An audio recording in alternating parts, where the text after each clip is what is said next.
In August 1939, the world watched in stunned silence as two of its most ruthless dictators, Adolf Hitler and Joseph Stalin, signed a non-aggression pact.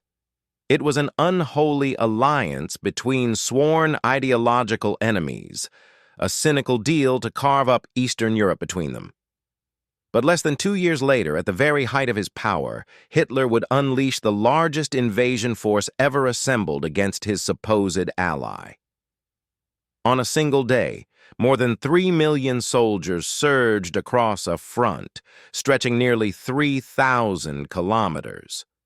But this wasn't just a military campaign, it was a 4 million-man gamble.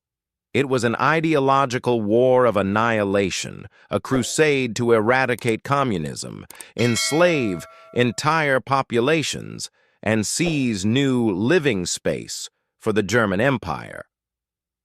This is the story of Operation Barbarossa, the invasion that would become the bloodiest conflict in human history and ultimately doom the Nazi regime. The Molotov-Ribbentrop Pact of 1939 was a masterclass in cynical politics. On paper, it was a simple treaty of non-aggression. The secret protocols, however, were what really mattered. They divided Poland and the Baltic states into German and Soviet spheres of influence, giving both dictators exactly what they craved: land and time. For Hitler, it secured his eastern flank, letting him unleash his blitzkrieg on Poland and Western Europe without the fear of a two-front war. For Stalin, it bought him precious time to rebuild the Red Army, which had been gutted by his own paranoid purges just years earlier. But for Hitler, this alliance was always temporary. His core beliefs, the ones he'd laid out decades earlier, hadn't changed. He was still obsessed with destroying what he called Judeo-Bolshevism and conquering Lebensraum, or living space, in the East. By December 1940, with most of Europe under his boot, Hitler secretly authorized Directive Number 21, Operation Barbarossa. He'd convinced himself it would be a quick victory. The Red Army's clumsy performance when it invaded Finland in 1939 only reinforced his contempt, convincing him the Soviet state was a rotten structure that would collapse the moment he kicked in the door.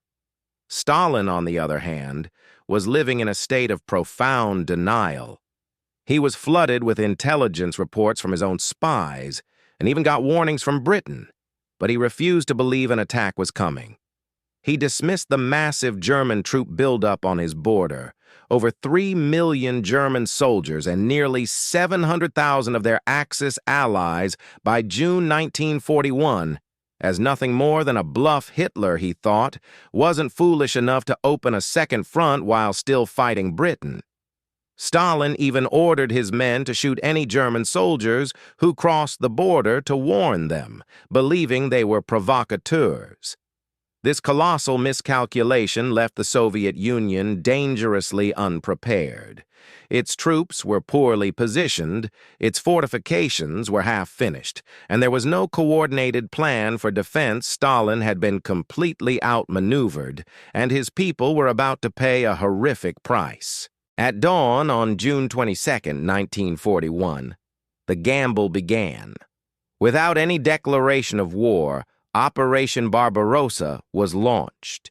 It remains the largest military operation in human history, an overwhelming assault of nearly 4 million Axis soldiers, 3,000 tanks, and 2,500 aircraft. The German war machine was split into 3 colossal army groups, each with a critical objective. Army Group North, under Field Marshal von Lieb, was to storm through the Baltic states and capture the historic city of Leningrad. To the south, Army Group South, led by Field Marshal von Rundstedt, would slice into the fertile heartland of Ukraine, aiming for the industrial city of Kiev and the oil fields of the Caucasus. But the main effort, the Schwerpunkt, fell to Army Group Center. Commanded by Field Marshal Fedor von Bock, it was the most powerful of the three, packed with Germany's elite panzer divisions. Its target was Moscow, the political and logistical heart of the Soviet Union. The initial shock was devastating. The Red Army, caught completely by surprise, simply seemed to disintegrate. On the very first day, the Luftwaffe destroyed over 1,200 Soviet aircraft, most of them still sitting on the ground. The German blitzkrieg, the lightning war, seemed unstoppable. Panzers tore across the plains, covering hundreds of miles in just a few weeks, encircling and annihilating entire Soviet armies. In the opening phase alone, massive encirclements at Bialystok, Minsk, and Smolensk led to the capture of hundreds of thousands of prisoners. To Hitler and his generals, it looked like the gamble was paying off brilliantly. They were winning victory after victory, seizing huge, economically vital territories and inflicting catastrophic losses.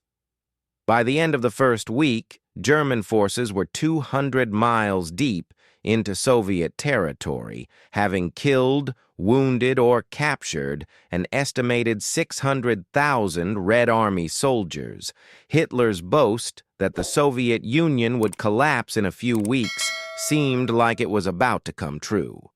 But the Soviet Union wasn't Poland or France. Its sheer size was a weapon, and these early victories were masking deep, fatal flaws in the German plan. As summer turned to autumn, the seemingly invincible German war machine began to sputter. The first major problem was a fundamental disagreement over the main goal Hitler's generals, men like the brilliant tank commander Heinz Guderian, were adamant. Concentrate everything on taking Moscow. Capturing the capital, the hub of the entire Soviet rail and communication network, would be the decisive blow. But Hitler, overconfident and flush with success, overruled them. He became obsessed with economic targets, declaring, Leningrad first, the Donbass second, Moscow third. In late August, he made a decision now seen as catastrophic. He halted Army Group Center's drive on Moscow, then only 220 miles away, and sent its panzer divisions south to help capture Kiev and the resource-rich Ukraine. The Battle of Kiev was another staggering German victory, netting over 600,000 more Soviet prisoners. But it came at a ruinous cost: time. The Moscow offensive was delayed by 2 critical months. When the attack on Moscow finally resumed on October 2nd, a new enemy had arrived: the Russian weather. The autumn rains began, turning the unpaved roads into a sea of mud, the infamous Rasputitsa. German tanks, trucks, and horses sank into the mire, slowing the advance to a literal crawl. The German logistics system, already stretched thin across 1,600-kilometer supply lines, began to completely break down.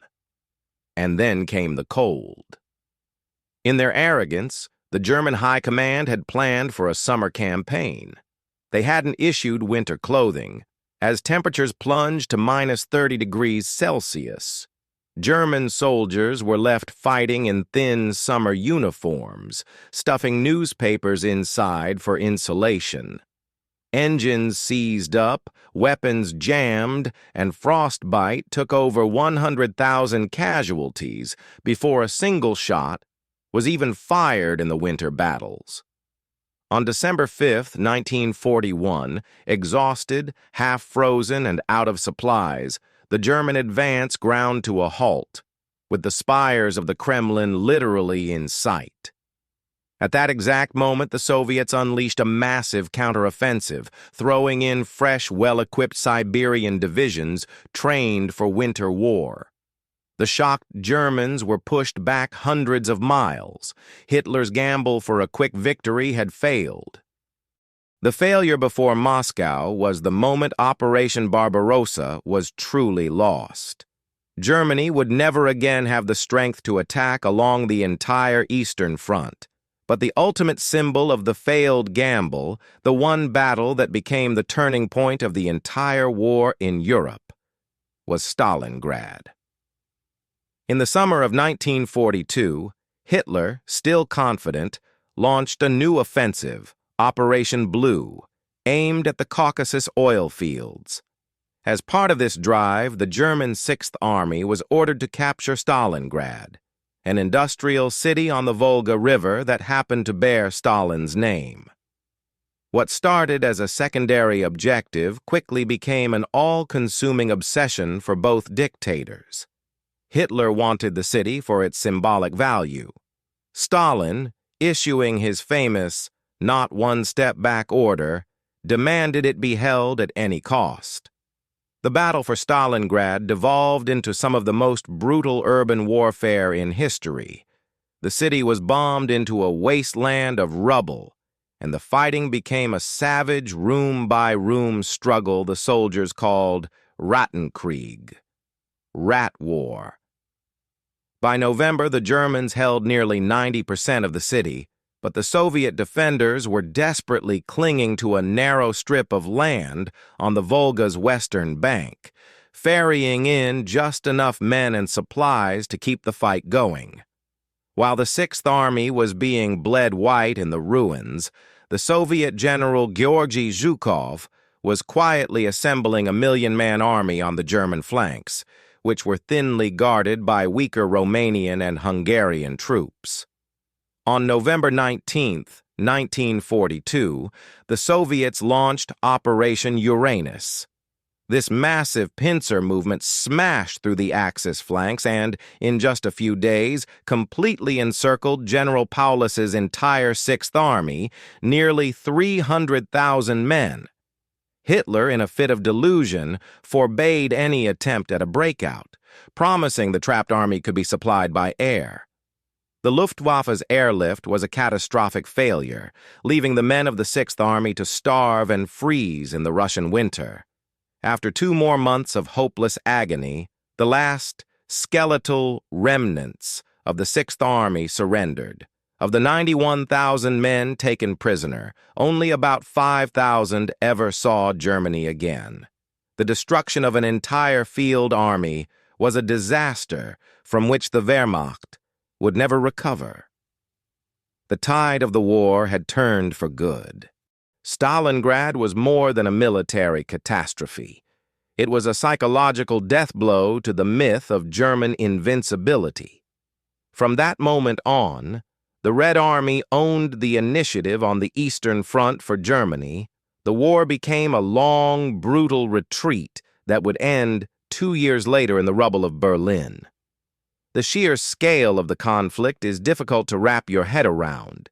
It was, without question, the largest and deadliest land war in history. Over 80% of all German military casualties in World War II happened on the Eastern Front. The battles that followed Stalingrad were titanic. In the summer of 1943, Hitler scraped together his last major offensive at Kursk, sparking the largest tank battle in history.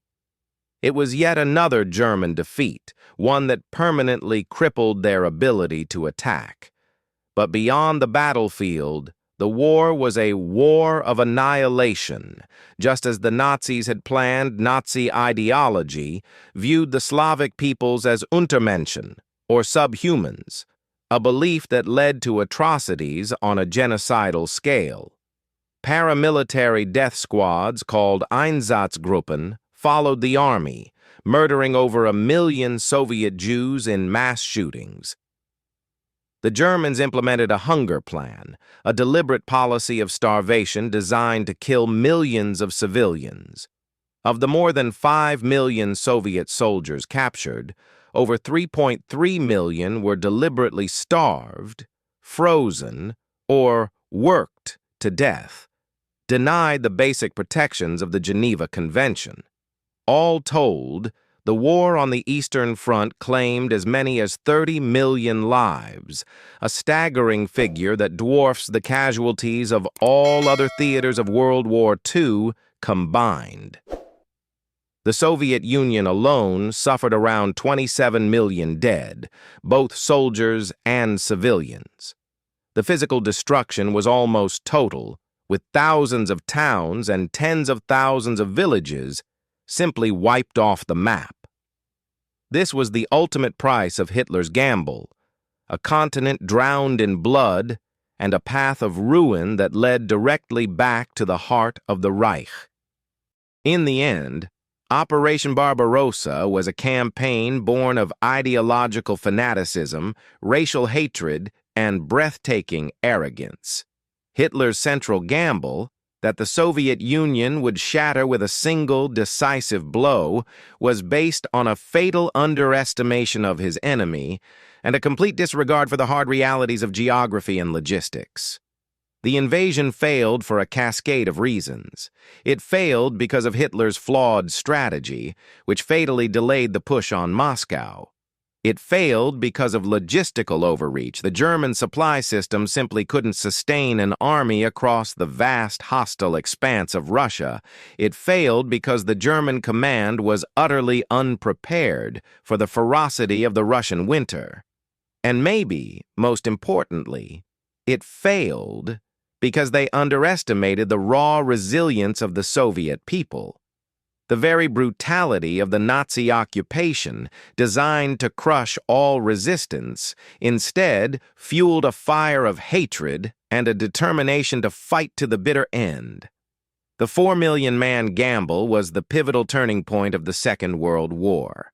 It opened a meat grinder on the Eastern Front that consumed the vast majority of the Wehrmacht's men and machines. The failure to defeat the Soviet Union in 1941 sealed Germany's fate. Every battle that followed, Stalingrad, Kursk, the long retreat to Berlin, was a direct consequence of this original catastrophic miscalculation. The invasion that Hitler believed would create a 1,000-year empire in a matter of weeks, instead ensured its total and unconditional destruction. The Eastern Front was the most decisive theater of World War II, but the story didn't end there. To see how the war unfolded in the West, from the deserts of North Africa to the beaches of Normandy, make sure you subscribe and join us for our next video. Thanks for watching.